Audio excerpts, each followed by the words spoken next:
आज की वीडियो में हम बात करेंगे कि जो बार काउंसिल ऑफ इंडिया है वह प्रोफेशनल कंडक्ट की बात करता है, जिसमें जो भी सभी एडवोकेट्स हैं उनको किन बातों का ध्यान रखना चाहिए। अगर आप किसी लॉ फील्ड में काम कर रहे हैं या फिर आप एक एडवोकेट हैं या फिर आप कोर्ट में प्रैक्टिस कर रहे हैं तो ये 6 चीजें आपको भूल कर भी नहीं करनी है। तो मैं हेमंत सैनी एडवोकेट और आप देख रहे हैं हेमंत LLB लॉ। वीडियो अच्छा लगा तो प्लीज इसे लाइक करें। अगर आप चैनल पर नए आए हैं तो प्लीज चैनल को सब्सक्राइब जरूर करें। आज हम बात करेंगे ऐसी 6 चीजों के बारे में जो एक अधिवक्ता को अवॉइड करनी चाहिए। बार काउंसिल की पहली कंडीशन ये है कि अगर कोई व्यक्ति बिना LLB डिग्री के या फिर बिना बार काउंसिल के सनद के कोर्ट में प्रैक्टिस करता है तो वह एक अनैतिक कार्य माना जाएगा। इसके पीछे अपराध भी गठित होता है जिसमें सजा का भी प्रावधान दिया गया है। अगर आप बिना किसी LLB डिग्री के या किसी भी बार काउंसिल की सनद लिए बिना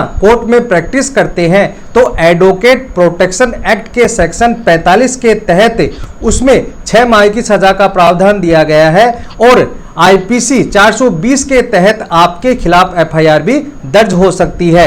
इसलिए जब भी आप कोर्ट में प्रैक्टिस करें तो आपके पास LLB डिग्री के साथ बार काउंसिल की सनद भी होना बहुत ही जरूरी है। बार काउंसिल दूसरा प्रतिबंध हमारे पर यह लगाती है कि अगर आपने प्रैक्टिस के लिए बार काउंसिल से सनद ले रखी है तो आप केवल कोर्ट में प्रैक्टिस ही कर सकते हैं, इसके अलावा आप अदर कार्य नहीं कर सकते हैं।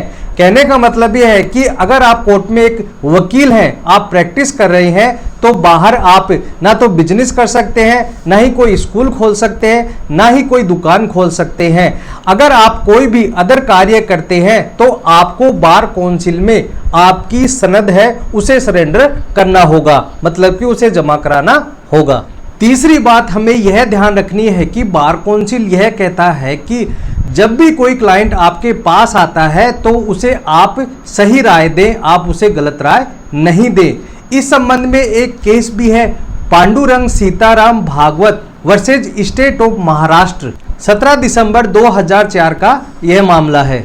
सुप्रीम कोर्ट ऑफ इंडिया ने यह भी कहा है कि अगर आप अपने क्लाइंट को गलत राय देते हैं या गलत ओपिनियन देते हैं तो यह प्रोफेशनल मिसकंडक्ट में आता है, आपके खिलाफ कार्रवाई भी हो सकती है। इसलिए जब भी क्लाइंट अगर आपके पास आता है तो उसे सही राय दें जिससे आप मिसकंडक्ट की कार्रवाई से बच सके। चौथा प्रतिबंध यह है कि बार काउंसिल यह कहता है कि अगर कोई वकील दूसरे पार्टी के वकील से मिलकर अपने क्लाइंट को धोखा देता है या उसे नुकसान कारित करता है तो बार काउंसिल यह कहता है कि ऐसा अपराध होने पर ऐसे वकील को मिसकंडक्ट की कार्रवाई उस पर की जाएगी। इसलिए यह कहा जाता है कि अगर आपने किसी क्लाइंट के लिए वकालतनामा साइन कर दिया है तो आपको उसी का ही पक्ष लेना चाहिए।